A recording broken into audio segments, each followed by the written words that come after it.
Uh, Hey everyone, how you doing? We're here with another episode Behind the Doors. I believe this is our fourth episode, so I appreciate everyone who's coming back. As you can see, we got a different panel today. We got some real hustlers out here representing PA heavy, heavy today. So before we get into the topics, I'm gonna let them introduce themselves first, and we're gonna start it off that way. If you want to start off, Zay. what's going on, world? Isaiah Williams here. Everybody call me Zay. I've been in the real estate game for 6 years now. I'm in multiple markets. In the Pennsylvania market, northern PA. I'm in the Georgia market. I invest in New Jersey and also New York. My strategies: I buy and hold real estate, and I also fix and flip properties. Cool, cool, cool. So I'm Calvin Cannon Jr., also known as the business of real estate coach. I've been doing real estate for 35 years and counting. My market is the Philadelphia area. I'll flip anywhere, I'll flip on the moon if I need to, as long as the numbers make sense. My system and strategy that I utilize is buy, flip, hold, with debt resolution and profit strategies.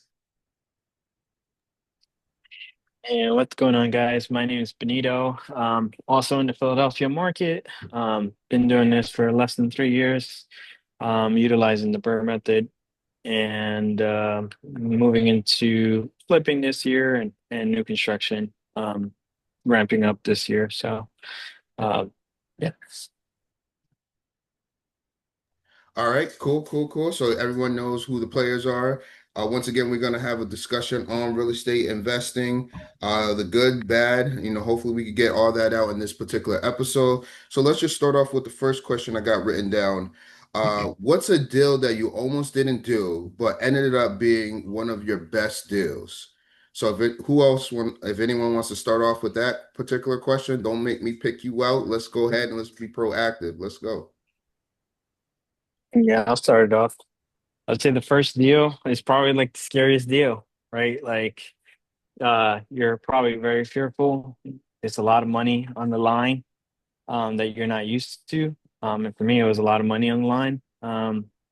Putting all the money that I saved up on this one deal, so it was pretty scary. But you know, it had to be done, right? Like that one deal led to many other deals. I wasn't necessarily like super profitable on that first deal, but I learned what I needed to learn to move on to the next one. And so I was hesitant. I almost pulled out, but I got through it, and that led to a lot more. So that's my first thing. So, Benito, you said it was your first deal and you talked about the money. You ain't drop a number or anything, but I think that's good for some people to hear. Not saying you got to drop the actual number. What was it like? Was it a burr? Was it a single family? Like, let's get into a little bit more details about that. Yeah, so it's a Burr deal. I was doing a full gut duplex conversion and paid $68,000 for the property. I was projecting to spend like 120 for the renovations, and I think I ended up spending closer to 140. Had some plumbing issues on the exterior that ended up running over. Didn't know how to navigate that per se, like as I should have. And I would say in terms of what it appraised for, it appraised for like right at 270, like maybe shy of 270. And so in terms of a burr, it's not necessarily like your first, like you don't want to be leaving money in a deal. And I had to leave some money in that deal, a good amount. And so, it wasn't like a perfect burr, but it got me started, and that's what I appreciate. And then look where you are now. So it was the first one, knock that one out of the way. You may have not gone the way you wanted, but you were able to execute it. And how many birds have you done after that? You know what I mean? I think that most times that's the biggest push, getting your first one out of the way. Would you agree, disagree? No, 100%. Like you just got to put in your reps. The more reps you have, the easier it is to systematize it. The more risk you're willing to take, the more things you've been through, and it's just about iterating and getting better every deal.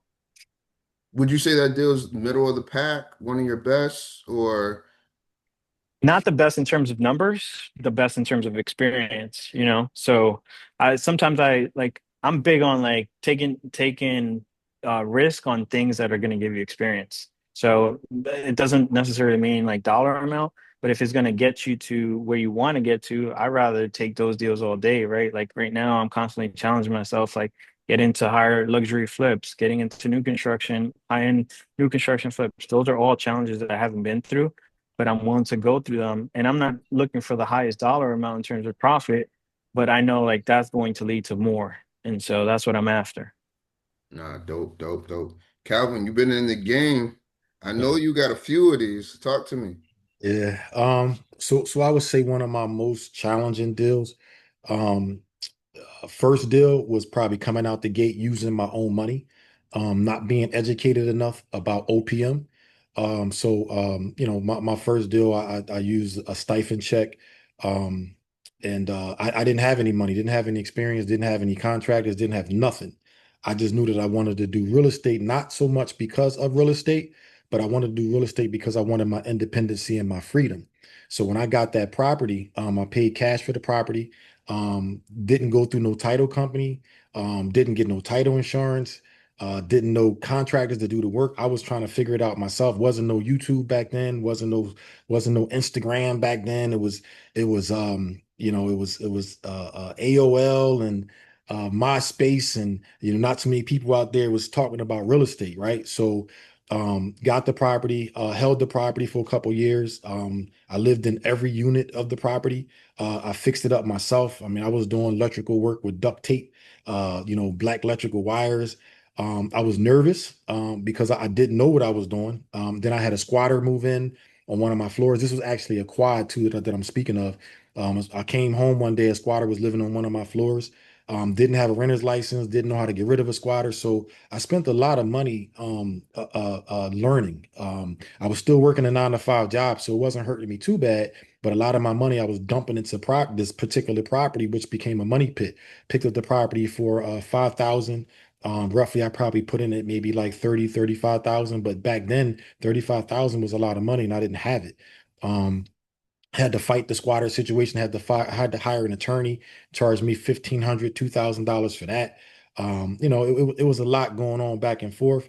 I eventually just took a step back and just said to myself that I want to learn this business the right way. So took myself back to school, got my business degree, took myself to real estate school, got my real estate license, and I picked up a mentor. I picked up a mentor, a gentleman by the name of George Anderson. And he still mentors me today. I learned how to navigate through those lessons, and not get stuck. But I was afraid. I got a property, didn't know what I was doing. My money was spent. Every paycheck, I was dumping money into this property until I learned about OPM. So, that was my horror story, but turned out to be my best property. I sold it, picked it up for 5, sold the property for over $100,000. You know what I mean? Made a nice 6-figure check, and then I never looked back. Dope, dope, dope. So you ended up selling it. Mhm. So you talked about purchasing it, and you said this was before YouTube. So I can't even imagine jumping into real estate and not having a source to go to other than going to the library or, Yeah. by the luck, someone who's in the game. First Mhm. and foremost, what got you to even purchase that? I mean, it was Mhm. $5,000, but still, that's a good chunk of change. What even got you to purchase real estate at that time? I mean, my family was all entrepreneurs. My dad owned 2 funeral homes, 2, 3 bars and some clubs. My mom, she was a 9 to 5, but she still was, had daycares and things of that nature. My family was very, very strict. I had to be in when the street light came on. You know what I'm saying? So buying that property was my freedom. It was my independency. It wasn't about the real estate at that time. It was about just being able to get out and not being having to be in a house 8:30, 9 o'clock because the street light came on. So Mhm. I wanted to get away to have my own freedom. Why I bought it is because the money was there. So not from me having the money, but I sourced the money from another direction, which I guess was OPM, but at the time I didn't know it. So it was a college stipend check from me going to Temple University. And anything to get out of my parents' house to be able to stay up to 1, 2 o'clock in the morning, I was taking that shot. So that was the reason why I got that property. Ah, dope, dope. Now, key thing that you said, after everything going on with that particular properties, I was going to ask you if you held on to it, but it Mhm. looks like you held, how long did you hold that property for? For about a year and a half to 2 years. Okay. The biggest thing that I pulled from what you said is you got that and you knew that you weren't 100% ready. You took the leap of faith, but you Mhm. weren't ready. You ended up getting a mentor, George Anderson. Yes. Yep. So let's talk about that real quick. Getting a Yeah. mentor and how important. I know you tend to talk about this a lot online. So let's talk about getting a mentor and how important it is. Oh man, getting a mentor changed my life to be very transparent with you. A lot of times people think that they can just watch videos and free 99 to death, but you really can't. And when I got my mentor, he didn't really want to take me on. I was cocky, arrogant back then. I was young, just thought I knew everything. You couldn't really tell me nothing, and he flat out told me that I was doing real estate wrong. And I didn't listen, but he showed me and proved it to me. I lost a lot of money not having a mentor, trying to bumping my head, trying to figure it out. People say that I'll always say this statement that you're either going to pay to learn real estate or you're going to do real estate, learn and pay. So Mm, the way somebody getting paid, mm, right? So I'd rather pay somebody who's going to give me the information and give me the not so much a shortcut route because I'm not looking for no shortcuts, but I am looking for routes that have experience on them. I'm looking for somebody who did where I'm trying to go, who laid out that platform where I can just follow their instructions and do things my way, but at the same token feel secure and confident on the things that I'm executing. So mentorship is extremely important. You just got to know the difference between a coach and a mentor. You know what I mhm, mean? Some people don't know it, right? And the difference is, your coach is going to give you the information and the education, right? It's like a college lesson. That's a coach. Your mentor, that's experience, right? George been in the game 20 plus years before me. So, first he became my coach, gave me the instructions that I needed, the information, but then he became my mentor. And then becoming that mentor for me was huge. It mm. was huge. So a lot of people just got to know the difference between a coach and a mentor and know where you are in your journey and which one to choose. Nah, no, it's fine. So taking the leap is one thing, but being prepared taking the leap is even a bigger thing. So Mhm. making sure you got your ducks in a row. No, I feel you on that. Thank you for sharing that. Yeah. Zay, talk to us. Probably my second I'll deal. let you go last so you can get everything Oh, in order. Yeah, go ahead. it's probably the most say one that stood out. I bought my first deal 3 months before. When I first bought my first deal was during COVID, so times was scary. Um, so I was still working on my first deal. This deal comes up on the market. It's a short sale. So again, I was a little skeptical about buying it, and like Calvin mentioned, you got mentors, and in my head, you also have advisors. So everybody at the time, family members, friends, they telling me, Jose, slow down. You're moving too fast. You really don't know what you're doing. You just got this one property. Wait, sell that first. I'm like, okay. And that's something I realized, even to touch on with Calvin, it's like you have a lot of advisors out here. People giving you advice that never done what you're trying to do or tried to do what you tried to do and failed at it. So very important to know the difference between the mentors and advisors. So again, I canceled out the noise, ended up buying this property.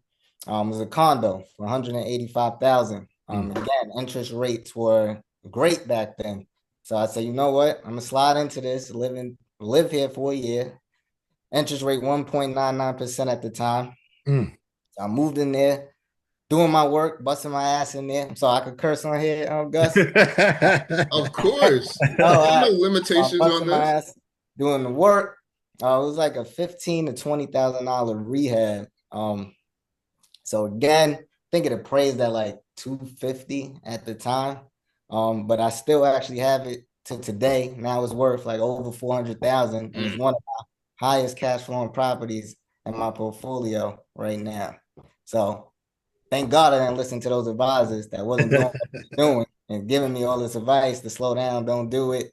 You're making a mistake, you're not gonna learn to something go wrong. mhm. And it's like, you really gotta listen to those mentors, people that's doing what you're doing and is successful at it. Because a lot of people, even that try to do what you do and fail at it, will discourage you. Mm, For that's sure. all facts. And I don't think family members are trying they're not trying to, they don't want you, I don't think they don't want to see you succeed. I think, they got the fear within them and they're pushing that, on the next person. Exactly. And then, you're supposed to be hearing them go, like, go ahead, you could do it, but that's not what Yeah. they're saying. Uh, So that's one of the biggest reasons, I think communities are big, being with like-minded people. For me, doing stuff like this with you three, you might just be thinking you're on a podcast, but this is what keeping me sharp, being hearing these stories and making me, I might turn this joint off and be like, yo, I need to get another property. What can I go ahead and do? But let's talk about that. So your first one was a condo. You got HOA fees with that? so it was a second Oh, property. second one. I'm I sorry. was dealing with a flip at the time Okay, with okay, a burr okay, that okay, ended up being a flip like a year later. So that was like 3 months later. It was okay, COVID and the deal came up. And okay. that's So it was a condo. yeah. Did it have HOA fees? Yeah, the HOA fees were $40. Okay, a month?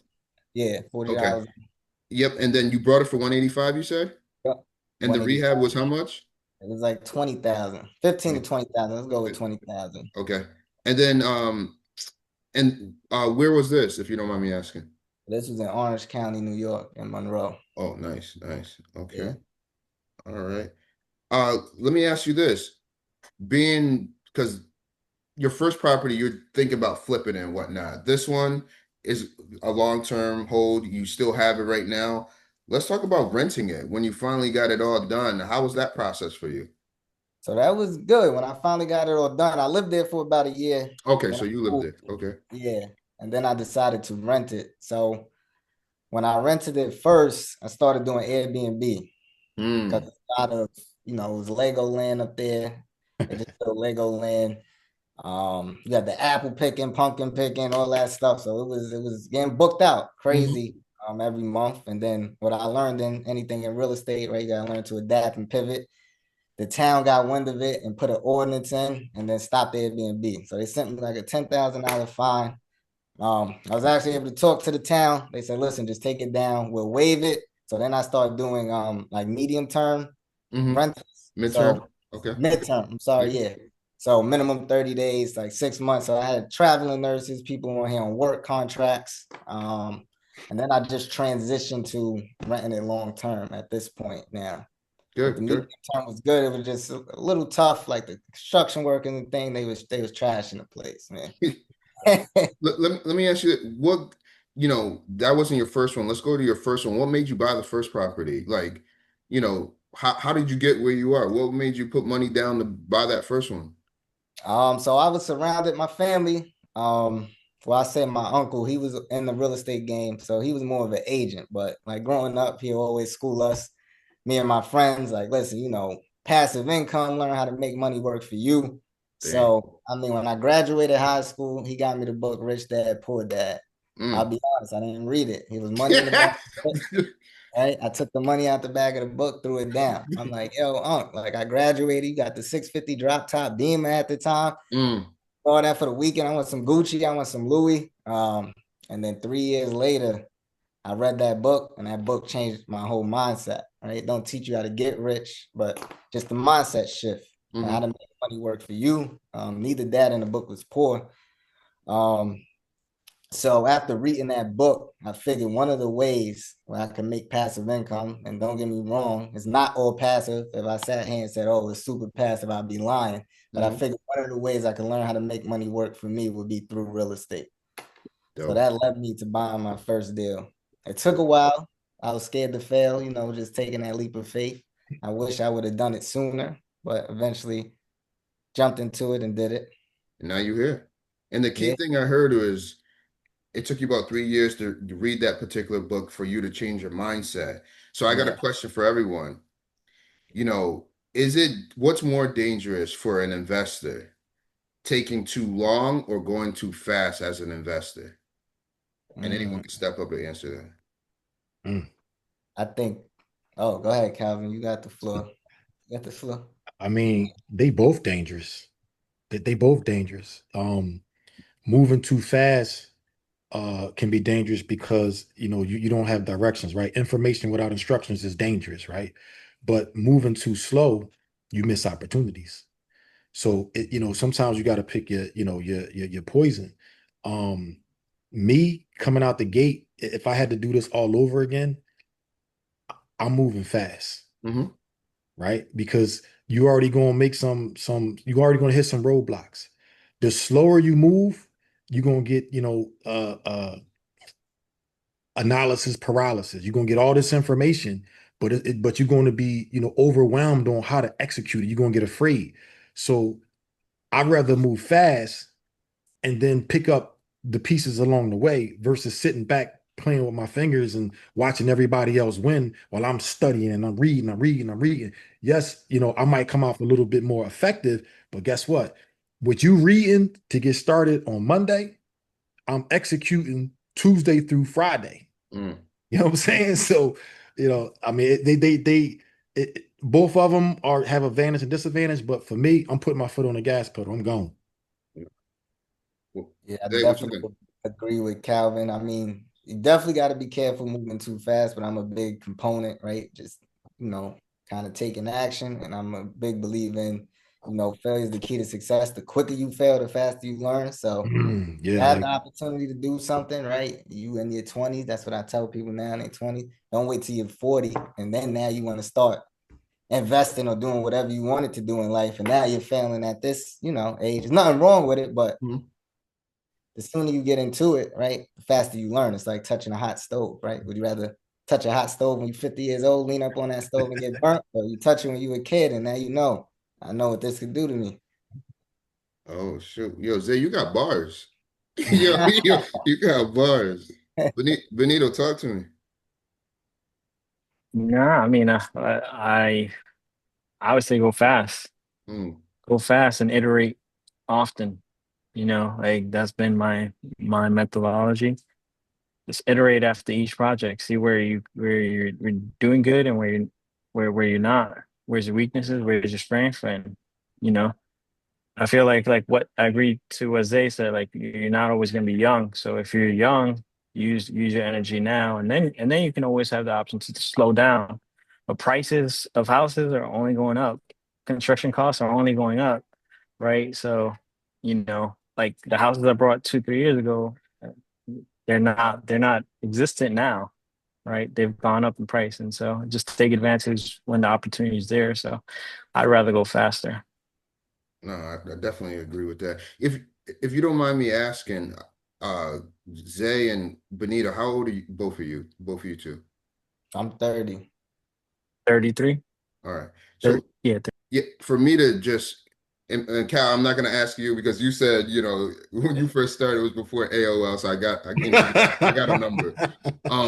But here's what I will say. I'm with going fast also, and with my story is I got investing at 35, so I felt like I was a knucklehead all the way till I was 35, and I watched so many people eat. And I was on the sidelines, working a 9 to 5, getting hyped off a 3% raise I was getting and all that other nonsense. So you guys did it a lot younger than me. You know what I mean? So um, when it was time to go and it was my turn, I said, fuck it, we're gonna do everything possible. I came out the gate selling, I sold 50 houses, then I sold 71 houses, then I sold 100. So then I got the bread. I ain't never seen that much bread in my life.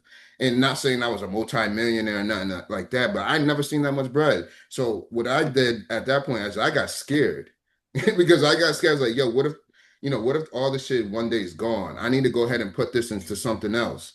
The more investors I spoke to, the biggest thing that they told me is buy now, and in the future, that's going to be those properties you have, they're going to be worth more. So I was like, all right, I'm gonna buy as many as possible. And this is COVID around the same time Zay was invested. Mhm. So 2020, I brought my first 5 unit. 2021, I went stupid. At least bought, 6, 7 buildings that year. And people think I was just buying buildings just to buy it. And that actually gets me upset because I was underwriting all my joints. I knew just working with investors, the more properties I was able to execute the right way and buy them right, rehab them right, that in the future, these things are going to be worth more money. And by the luck of God, I brought those at the right time because all of them had forced appreciation come because of what happened with COVID. So now a property I brought back then that was 280, that joint well over 550 right now.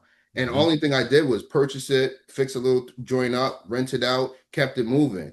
and I didn't want to wait for no one. You know, I think a lot of times in this game, you can go at your own speed. So if you're a quick hustler, and I say hustler, you know, I'm in Maine. People don't like the word hustler, but if you're a quick hustler and you could adapt quick, go ahead and do that shit. It's too much money out here in real estate to fall back. That's just my thoughts. When I get around people who are a little bit slower, I'll help you out. You know, I'll give you the information that you need, but I'm trying to surround myself with savages because if you surround yourself around savages, you're going to go ahead and continue to be a savage. Me and Benito have plenty of conversation. Benito's a beast.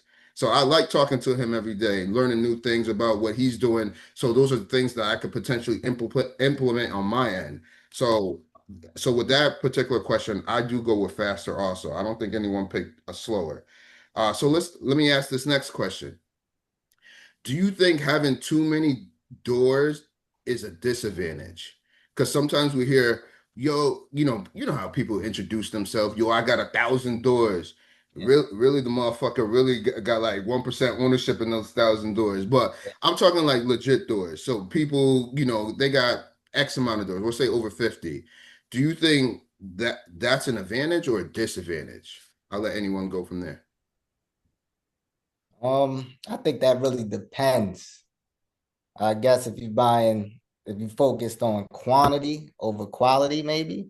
And I even found myself getting caught up in that, investing at a young age, right? That introduction, oh yeah, I got 30 something doors. And then I realized that sometime, right, quantity is not always good over quality. And even recently, I had to go look at my portfolio and do a little fixes here and there. Like, listen, this ain't really making no sense. It sound cool. I'm in a room with a bunch of, at a meetup, and people automatically assume, right? Oh, 1,000 doors. This guy's crushing the game. And I had to really sit down and have a deep talk with myself. Like, you got to slow this down and reevaluate what you're doing and maybe focused on, quality over the quantity at this point, because I'm losing money on some of these properties at the end of the year. And I think a lot of people should also do that too with their portfolio. Like, do that numbers breakdown. Like at the end of each year, I sit with my accountant. Sometimes I get a reality check and he'll tell me, like, listen, you losing crazy money on this. You need to figure this out or let this go. So I think that could be an issue when it comes to having too many doors sometimes. But everybody, has their own thing. You on mute? You on mute? What do you think, Me? Calvin? Yeah. Oh man, less is more. Ooh, Less is more. you sound like Benito. Yeah, Yeah, go ahead. so one thing that I learned the hard way, first and foremost, syndicated deals is trash. So, just because somebody say they got a 200 unit apartment building or a 300 unit apartment building, oh, all my units is under one roof. A lot of syndicated deals is exactly what you started off saying. You're getting a quarter of a percentage with 30, 40, 50 other people on those deals. They trash. They trash. And there's no disrespect to anybody that pushes syndicated deals. I just know from experience they trash. The next thing is that it sounds sexy to say that you got 100 doors. It sounds sexy to say I got 150 doors, right? But just like Isaiah said, is quality over quantity, right? When I had over 150 doors, guess what? I was losing money. Mhm. I was losing money, right? So less is more. I'm a firm believer that when you have quality doors, I can have 30 quality doors that can outperform somebody with a 50 door package. And the reason is because a lot of people don't understand buy, flip, hold with debt resolution. And a lot of people don't understand profit strategies. When I first got into real estate, I wasn't taught that either. So I was running. I was like, I want 200 doors. I want 250 doors. And I was running. I was buying everything smoking. I started in 91. Damn. So I'm buying everything smoking. 2008 kicked in. Boom, we got hit with the bank bubble, and a lot of people think that it was the investors that did that. That was in 2008 wasn't the investors. That was the bank, right? Huh? That was the bankers? 2008 was the bank. So back then, the bank was trying to compete with DSCR loans and hard money. So what they did was they came out with this system where they'll give any and everybody a mortgage with a balloon payment. They didn't care about your credit score. And they said that within 10 years that you're going to get a balloon payment. So what they figured in their mindset was the average person stays in a home between 5 and 8 years. So if we give them a 10-year balloon, they'll either probably sell the property or they'll figure out how to come up with the money to pay the balloon. Well, guess what happened when the balloon payment came around? Everybody had to sell. So most people just walked away from their properties, and the investors came in and actually saved everybody in 2008. They didn't ruin people, but people got it misconstrued in their head. It was the banks of predatory lending who collapsed the market in 2008. So when I've been through that, and then we got COVID. During COVID, I probably picked up about 30, 40 single family homes. Everybody thought I was crazy. They thought I was crazy. They was like, why are you buying all these single family homes? Guess what? We went through COVID. I picked up single family homes at 4% DSCR loans. It was unheard of to get a DSCR at 4%. Conventional, yes, but DSCR, 4%, I was buying everything smoking. 2 years after that, those single families are now my flips. So I'm always going to survive in this real estate business because I know how to take a property, carry it for a year, put it on a market, because your number one retail sell in real estate is a single family home. Yeah, You got more single family buyers than you have commercial buyers. Then you got a duplexes, triplexes, quad. It's not that they're investors, or you might now and then get a batch of house hackers. But the number one buyer in the world is a single family home buyer. So when you understand that, you know that, yeah, I'm gonna run to the bank and I'm going to get the money for this property. But eventually, you can't keep going to the bank because you're building up this debt. Now, people are like, oh, yeah, but good debt is better than bad debt. It is. But if you got debt resolution and I'm bringing down this debt and I'm bringing up my rents and my cash flow, I'm always going to win. So less is always more. I always say, figure out what your minimum cash flow goal is, stop at that number, then go back and combat the debt, knock the debt down. So now your cash flow is going through the roof and you don't got to deal with so many doors. When you hear people say, I got a 50 unit apartment building, it can outdo your single family homes. But you're not comparing apples to apples. If you got 50 units underneath one roof and I got 50 single family homes, I promise you I'm a cash flow better than you. And when it's time to get rid of that 50 unit building, guess what? You got to force appreciate. You got to make sure your cap rate is right, and you got to find the right buyer.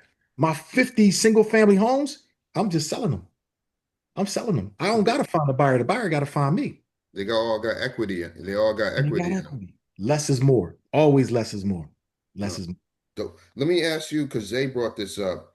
He said he spoke with his accountant and he did a portfolio review just to see where things were. Is that something you do every year, or is that something you do monthly? How do you go about that, Calvin? I like Zay. I do something called a property performance analyzation every 30 days. Mm. Not waiting 90. I'm not waiting every month. I'm not waiting every quarter. I'm not waiting every year. I do this every 30 days. Here's the reason why. Your property is a foam cup. At some given time, people are going to poke it, whether if it's the tenant, whether if it's the taxes, whether if it's the insurance, right? Whether if it's the maintenance, right? People are going to poke your cup. If you wait a quarter, or if you wait, to the end of the year, your cup is already exposed. So every 30 days, I do something called a property analyzation spreadsheet, and I'm looking at my numbers. I'm resolving my issues by the following month. If that property is not performing, guess what? We're getting in position to get rid of that asset, take the proceeds from that, run it through a profit strategy, 1031 exchange, IUL life insurance, take the money out for that, because now my money's working twice, right? If I flip a property, I make 50,000, I put it in the IUL. Now the IUL is compounding 9, 10, 11, 12%. I pull it out the IUL, and now I'm going to buy my hold. My 50,000 worked twice. Most people 50,000 is working once. So now when I realize that property is not performing, I got to get rid of it. I got to go find me a property or an asset that's going to perform. So I'm doing this every 30 days like clockwork. I do that every 30 days, and I walk all my properties out every quarter. So every 90 days, every property gets foot traffic for me to walk it out. Every 30 days, I'm on my spreadsheet and I'm analyzing every door every 30 days. Like it's a business. You got to run it like a business. Oh, we might have to go back to that IUL. We might have to go to that IUL play you just said. We might have to go back to that. But I want Benito, I want to give you a chance to answer that question. With the door situation, is a lot too much sometimes? Um, I mean, I think it's everyone's personal like journey, real estate journey. I've never knocked people for having like a lot of doors. And I don't knock people for like putting a limitation on the doors and kind of going like Calvin route, like what he just said. You know, that's my kind of approach. Like I wanted to work fast, get the doors quickly, build them right. But then I can coast, not coast, or kind of pull it back a little bit, slow down a little bit. I'm big on just making sure like you're able to enjoy your family, right? Like I'm not trying to get doors just to get doors to make more money to give me more headaches, and I can't enjoy. You know, the reason why we doing this is for financial freedom, for time freedom, Mhm. and for me to say like I'm gonna go and just keep going with no end in sight and not enjoy my family. I'm just not about that. Like I want to enjoy the fruits of my labor, and I want to enjoy my kids while they're young. And so that to me is more important. So I would prefer less doors, higher, higher quality, and like Calvin said, like figure out a way, with your flips or however you want to, and start resolving that debt so that you can bring in more cash flow. Okay. So with the amount that you've already purchased in a short period of time, do you think you're done, or do you think, what avenue are you going at right now, Benito? So me, I'm gonna continue to buy, but I'm not buying at a rapid pace anymore. You know, like I've gotten to the point where like, okay, I'm okay. You know, I got just under 30 doors in the last 2.5 years. They're all newly rehabbed, having minimal issues with them. But I'm building my reserves, and now I'm focusing on like the next challenge that I've been wanting to do, which is new construction luxury flips, and I'm going to use those proceeds as I continue to build that skill set to then buy more, and then eventually is I want to start paying down those mortgages so that I can have less debt and more cash flow. All right. And I think that matches what Calvin you've been saying. Buy, flip, hold. Lip hold, man. I'm listening. I'm listening. Don't think I ain't just up here. Yeah, I'm listening. But you and Benito, I mean, Zay, you flip too. So let's talk about the block, buy, flip, hold. Yeah. Calvin, started off with that one right there. So buy, flip, hold is something that um I've always been doing it, but I just packaged it better. Um, a lot of times when a lot of people get into real estate, we learn a strategy, right? I mean, let's just be honest. Everybody learn a strategy, whether if it's the Burr method, whether if it's buy and hold, whether if it's build to rent, build to flip. They are strategies, and a lot of them are good. The Burr method, I believe, is good for growth. Get in, start growing, but at some point you got to pump the brakes and get off because what happens is that you're building all this debt, and you're not really transitioning the debt to a profit strategy, right? With buy flip hold, I realized that you keep going. If I kept going to the bank from the first time I did real estate all the way up until today, I will be indebted to the bank forever. So now with my system, I'm taking single family homes, I'm fixing them up, I'm putting them on the market, I'm flipping them. Remember, the number one selling product in real estate is a single family home. I sell that home, $50,000, $80,000, 90, 100, whatever profit comes off of that.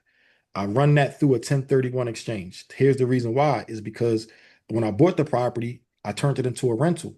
So 1031 exchange says the rule and regulation of 1031 exchange is as long as you're buying the same exact type of property or greater value, you can defer the taxes. You don't eliminate taxes where a lot of people get misconstrued. You defer the taxes, but I'm all right with that, right? Because I can't take taxes to the grave anyway, right? So I'm all right with that. So I'm deferring my taxes.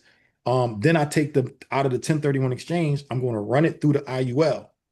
When I run it through the IUL, I'm parking my money in an asset that's producing, that's not a building. It's not real, it's not the bricks, but it's producing. Most people take their flip money and they park it into a bank.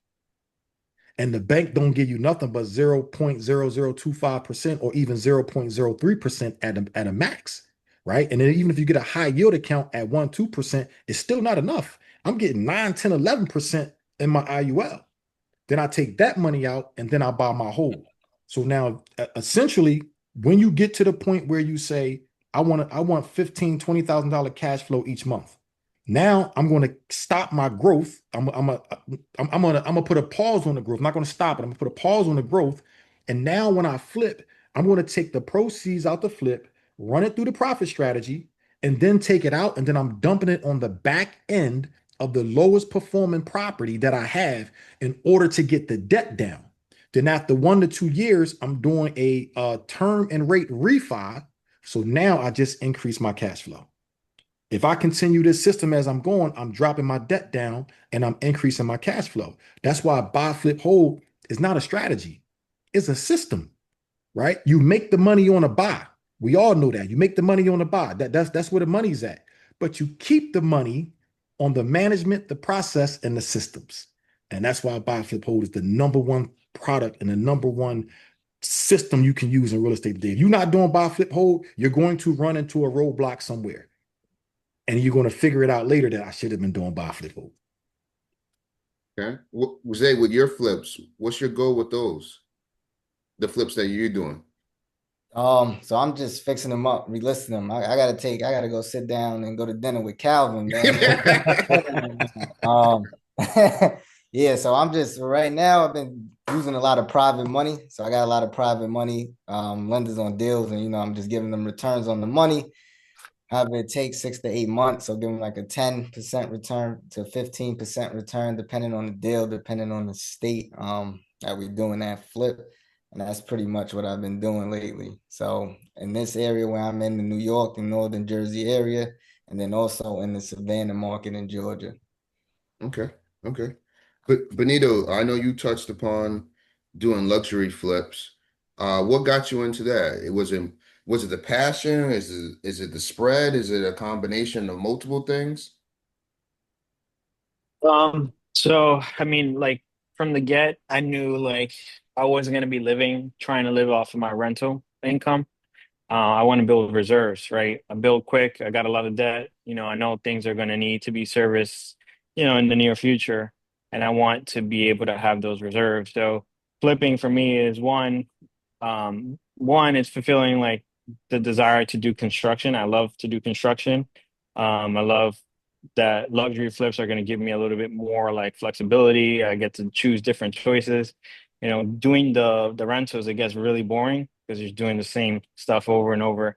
So like it's going to give me that ability to expand like different things that I'm able to do. I'm going to be able to one do that, then two, I'm going to be able to like want use that to live off of and also to like then start paying down some of this debt or acquire more, right? Like I want to get to 50 units. That's my goal. Like short term is to get to that 50 units, but I'm not in a rush. So just that's been my goal. And then also like the margins are better, right? Like you have to learn how to build and I think your margins are going to be good. No, dope, dope. I think that's a good, very, very good plan. Now, I got one more question, and then I'm gonna need Calvin to break down this IUL joint. But let's get to this last question. Um, if I looked at your portfolio, what's the biggest mistake you admit is still in your portfolio right now? And we'll start with Benito.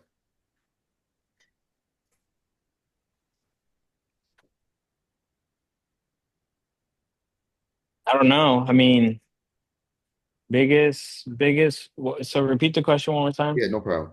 If I looked at your portfolio right now, what's the biggest mistake you'll admit is still sitting in your portfolio?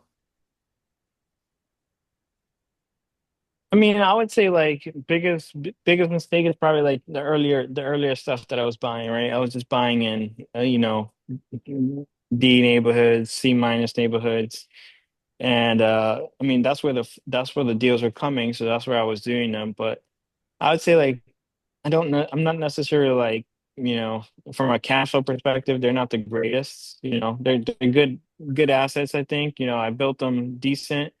But I think from a cash flow perspective, I don't necessarily like love those properties, you know. That's what I would say. Like that's the biggest weakness in my portfolio. Is your portfolio mix of DCBA or right now? Yeah, yeah. Probably like the highest I have is like Okay. B. And were the Bs coming on a little bit later or were they there? Yeah, Okay. yeah. So like as I started, like first year I was just head down, just buying whatever I could, putting in the reps. But then like probably like second year, I started thinking more like strategically, like maybe I want to switch to areas where it's going to appreciate more, like potentially appreciate more, but they're still cheap enough. Or two, where the rent rolls are just better, right? Where I'm going to get potentially better quality tenants and people that are going to stay longer term. It's still going to appreciate. So like I've kind of started switching like my strategy. Like Calvin, it's probably like, when we're looking at Section 8, we're looking at charts, we're looking at group 1 through 5. Before I used to buy group 1 through 2, and now I'm like 3 and above. So if I can find them, that's where I'm gonna do the deals. Nah, dope, dope. Let me bring it to Zay. You got Oh, anything in your portfolio right now you need to oh, admit? yes, something's doing terrible that will be getting listed this month. Let's talk about it. Let's talk Yeah. about it. It's just a headache. And one thing I learned, Pennsylvania also is those utility bills, they're expensive, man. So this property, I jumped out the gate. I should have just did a little more homework. It was an off-market deal with the seller. I mean, I was in contact with him for like 2 years. Then one day he reached out wanting to sell it. I kind of just jumped the gun, purchased it. But utilities is not separate. Water meters is not separate. Water bills is killing me. So I mean, that place definitely got to go. Right.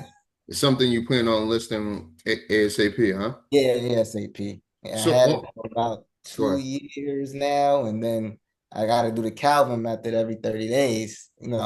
I get lazy, and then like I said, each year. So this year, I'm like, whoa, all right, we got to get rid of this out the portfolio and probably In a 1031 exchange into something else. perfect. In a perfect world, what are you looking if you were to sell that for what you think it would list that? What's that spread look like? Decent? You don't got to say the number or whatnot, but what's it Decent. looking like? It'd probably be like a $60,000 spread All right. from what I purchased it for. 2 years. That, This year, you know, yeah, that's a good investment right there. yeah. Especially on to get rid of it right now to be able to get 60 off of it. But I originally did it with the Burr method. That's I put some money into it also. Hmm. Okay. So Okay. it's just neighborhood utilities are just not working out. It's not clicking. All right. Not clicking. Yep. Did you undershoot what the utilities were going to be? Yeah, I Okay. did. And then you know how some of these sellers do. Oh, this is good. They send you bills. Stuff not adding up, and now I'm in this, and I'm like, whoa, these numbers is not making sense at all. But you No, learn from it, right? no. So, We're getting better every single day. Nah, yep. I appreciate you sharing that. Calvin, what's good? Let me get one. Hey man, I would say, and this is probably the biggest lesson that most investors do. I mean, we all go through it. I mean, if anybody's denying it, then they just not really being transparent. It's over leveraging your refis. At one point I was doing 75% refis, and I don't do them anymore. So now I'm down to 60%, Mm, 60, 65%. If I have to. In some places I don't pull no cash out at all. Because it's just not worth it anymore in today's market. But a lot of people, pull out 75, 80%. I was one of those guys that was sold on that. You know what I mean? Like years ago, I was to get the property, do the Burr method, pull out 75%, take that money, put some in my pocket, go buy the next property. But then guess what happens is that, and same thing that Zay was saying, that here's what investors don't realize when it comes to the business of real estate. Taxes is never going down. Taxes is never going down. So in the city of Philadelphia, our mayor came in and she just damn near doubled the taxes. So the properties that I may have had that was cash flowing, $450, $500 a door, now the taxes is double. And what happens if you have a mortgage and people don't do the 30-day analyzing your door, your escrow account kicks in because your mortgage company pays that high tax and you don't see it, you don't pay attention to it. So now your PITI inflates. So now that's tapping into your cash flow. The other side of that is insurance goes up every year. So one of the things that we do is that on this property analyzation, every year I have an insurance broker 2 months before their policy is up. I make them search around and give me the best insurance. I just saved $7,000 across my entire portfolio as a total in insurance fees for the year. All because I took the opportunity to do that. Like some people just get that notice in the mail and be like, oh, it's going up $15. No big deal. But that's $15 times 70, 80 doors. You know what I'm saying? So you got to be more mindful that when you do these cash out refis, people doing it for today, but they're not considering tomorrow. You know what I'm saying? 2, 3 years down the line, when your taxes done went up 5, 6, 7%, when your insurance went up 4, 5, 6, 7%, you still got that same cash flow. And the rent is not going to combat the increases that the government do. And if you do try to combat it with the rental increases, you're going to constantly have turnovers. So as you increase in the rents, people moving out. So now it's going to cost you another 3,500, 4,000 just to get the unit back up. You already in the red already. So my biggest issue of some lessons that I've taken is thinking that the 75% cash out refi was the way to go. It's not the way to go. It's not the way to go. I got properties that I did it, 15, 16 years ago that I was cash flowing heavy, 500 a door. I'm down to almost 375 a door because of the expenses in the city. So that's the biggest challenge. Benito, have you been seeing the taxes double recently? Not in all the areas. I think it depends on like the area. Like the better the area you go, like the higher the taxes go. Like the when you go in the hood, they go up a couple $100. You don't even feel it too much. But yeah, I think like the better neighborhoods, they go up drastically. Like you said, like double. Sometimes you see a $2,000 increase. It's like Two whoa, thousand people gotta dollars? Yeah, yeah. Oh shit. yeah. Okay. My taxes went from $2,100 to $4,300 across the board. Damn. Damn. All right. Um, so the thing about that question I want to touch upon for myself is, so my mentality was I'm gonna get these properties and I'm gonna hold them for as long as possible. And I'd be lying to say if I have some that I'd be like, damn, maybe I should move, maybe I should sell these. You know what I mean? But the thing that, and you guys can help me out here. The thing I think about is when I was an agent and I was helping people sell during COVID, I was seeing all these checks they was getting. They was getting 100 grand, 150 grand. I'm like, and they were like, yo, yeah, we brought this in 2011. So only thing they did is held on to it, and then the market boomed, and then they got big checks from it. Either they scaled up or whatever they did. So my mentality from there was like, all right, I'm gonna hold on to stuff. And then whenever that next boom is 5, 10, 20 years from now, I'm gonna wait to unload things then. Then I start hearing different investors talk, and I'm like, damn it, am I hurting my own self by some of these that I may be dragging across the finish line? Is it better that I just let these go right now and put the equity that I can make off of these into a better property right now, even though I'll probably be buying something on the market, maybe not as a good a deal, but that would take care of the down payment that I have. So I'm trying to figure it out for myself, and I'm happy I'm on with guys like you and everything I'm doing on these episodes. What's my path? Because for me, I don't even got a path right now. I'm accumulating properties when there's deals.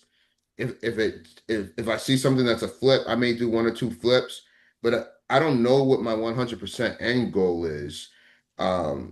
With everything that I'm saying, I don't want to make this a therapy session. What do you guys think about that? What I'm saying?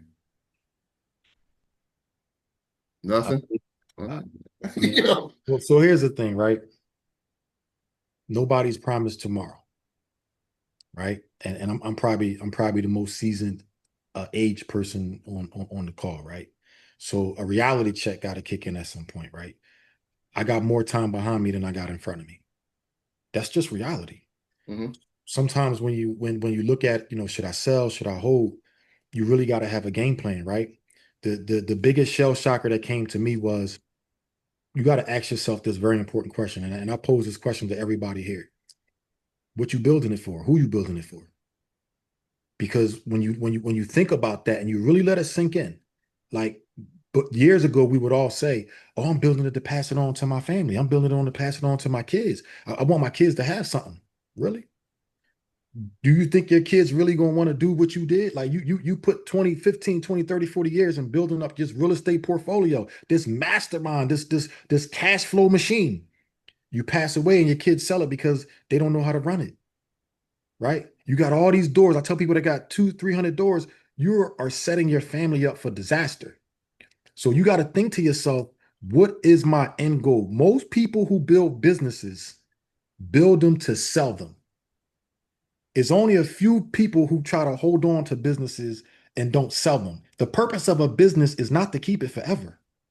Somewhere, somehow, whether if it's your generation or the next generation, somebody's selling it. So you got to take a reality check and say to yourself, who am I building this for? And what am I building it for? Am I building it for right now so I can enjoy my life? Remember, wealth ain't money, right? People might say, "Oh, I'm a millionaire. I'm rich. I'm rich. I'm wealthy." You're not wealthy. Rich is money. Wealth is time. Rich is the money that has the key to open up the opportunity of wealth. Wealth is time. How much time you got left? That's wealth. So when you're building these portfolios, when you got to make these decisions, you got to say to yourself, my son, 14 years old, is he going to want to run a 200 portfolio of real estate? Probably not. He TikToking right now. So he not worried about no real estate portfolio, right? And then by the time he get to 18, 19, 20, 21, guess what? He might just say, listen, I want to be an engineer. I want to do this. I want to do that. I don't want to do real estate. So I always pose this to people: build what's sustainable for you, have your goal in mind, what's for you, and leave your family a ticket. And what I mean by a ticket is leave them some money. Let them make the decisions they're going to make. Because you building that business does not mean that they're going to carry it. So do you hold on and let it build up equity and sell it? That depends on what your end strategy is. Do you sell now and buy something that's more valuable in assets? It depends on what your lifestyle is right now that you might got to move that asset. But don't hold on to nothing thinking that you're going, that you promised tomorrow, because you're not. You're not. So I always say real estate, you got to think and make decisions today about what's going to affect you tomorrow without you in it. And that's how you got to think of that. That's how you make your decision. And that's kind of crazy that you said that, Calvin, because majority of deals, like, you're an investor. We don't like to buy nothing on the market, everything under market value. Yep. Majority of the deals I pick up is either A, And the parents, kids. wrote the list, the kids don't want it, or B, it's the kids, they don't know what to do with it. I'm not dealing with this. And that's where majority of investors get the deals from, which is Sure, crazy. fact. That's fact. That's Just think fact. about it. To say, personally, that's majority of my off-market deals is situations just like that. And think about it like this: you're building your portfolio for somebody else to do the same exact Yeah, thing. I have to do the same thing. That's exactly what you're doing. You know what Yeah. I'm No, that's true. saying? So this has been a phenomenal discussion. And I appreciate all you guys jumping on. We're gonna touch on that IUL though. But what I want to do real quick is um Zay, for 2026, and how can people reach out to you for 2026? I'll ask you this question, and also at the end, let people know how they can reach out to you. Do you think 2026 is a good year for people who are new investors to buy? We'll start it like that, then go to Benito, then go to Calvin, and Calvin, you can end with that, and then end with that IUL. Just give a little bit, and then we'll end the whole discussion like that. So the floor is yours, Zay. I mean, it's always a good time to buy, right? If the deal makes sense, no matter how the market shifts, yeah, you got to pay attention a little bit. But again, as investors, you should always be buying under market value, deals that make sense and the numbers that work. How they can reach me, Takeover Estates, so TAKEOVER _estates, Instagram, TikTok. And if you want to shoot me an email, takeoverestates@gmail.com. 2026, I would say, yeah, it's a good time to buy. I mean, like Zay said, you know, if the deal makes sense, it's always a good time to buy. I think if for 2026, I'm seeing a lot of opportunity. Like a lot of deals that I'm getting are like phenomenal deals. And you got to be ready. You have to allow yourself to receive the opportunity. If you don't, you're gonna miss them.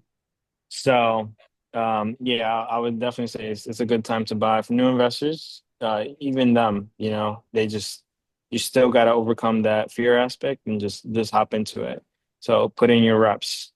Um, so yeah, if you want to reach me, I'm Benito underscore Contreras 13 on Instagram, and that's pretty much it. For me, I would say 2026, uh, it don't matter the year. It is always a great time to buy. It's always a great time to buy. Um, what I will say that's different in 2026 though is stop buying with a strategy and start buying with systems.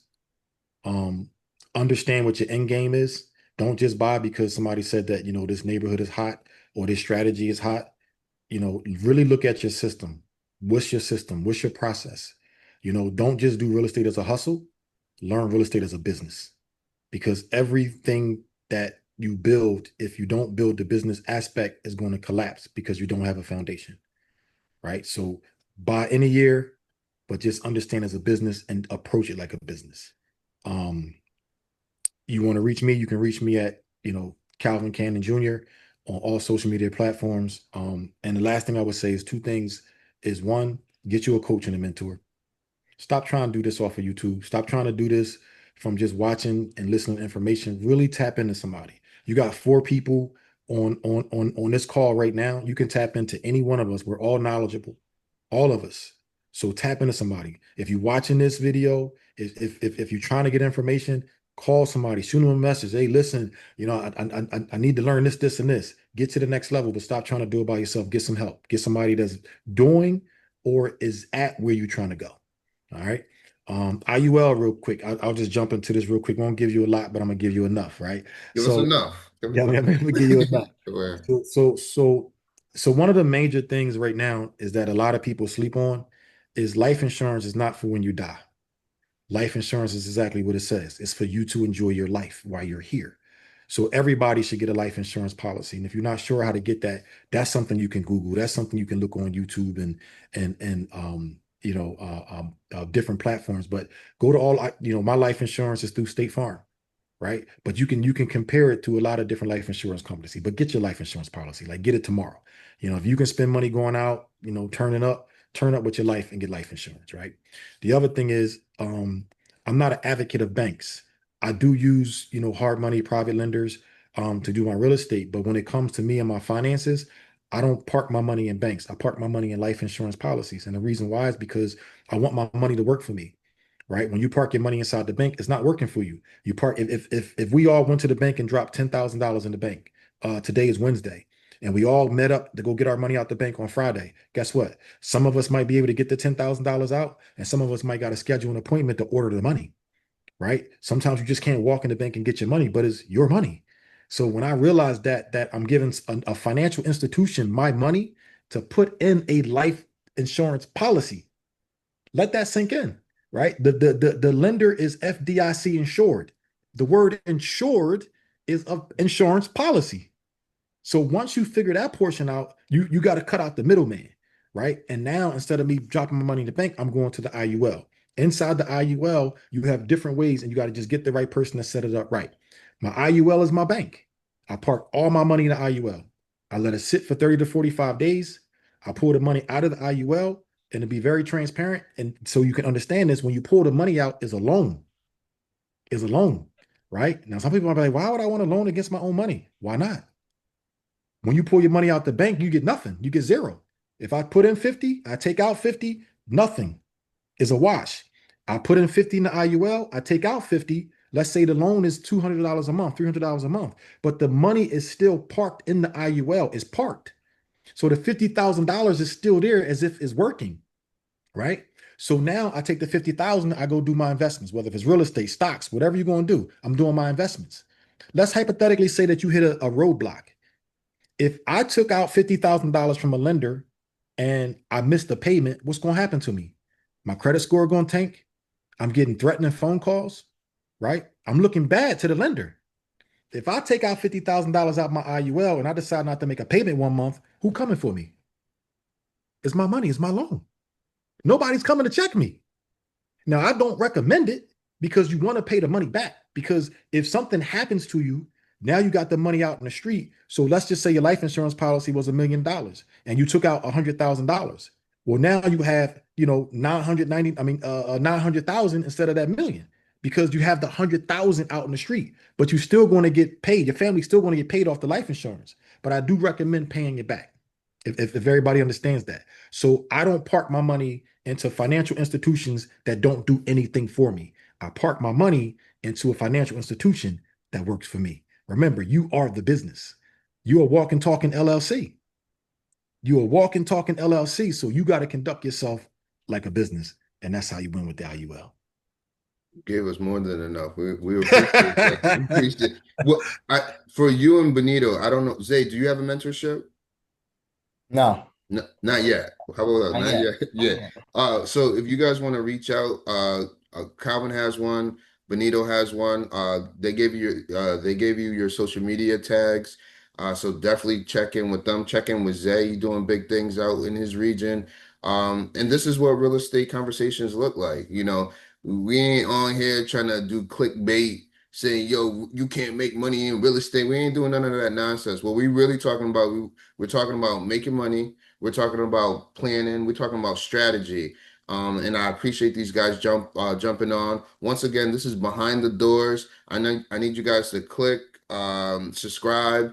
We're going to be putting a lot of more content like this. I got these guys on camera, so I'm going to ask them this question. You guys coming back? Can we get another episode? Whatever you need, brother. Listen, Nah, Of course. damn. So it's on camera. So if you don't see them next time, they're not a man of their word. But other than that, we're gonna check you on the next one. So I appreciate everyone tuning in, and we out. Peace.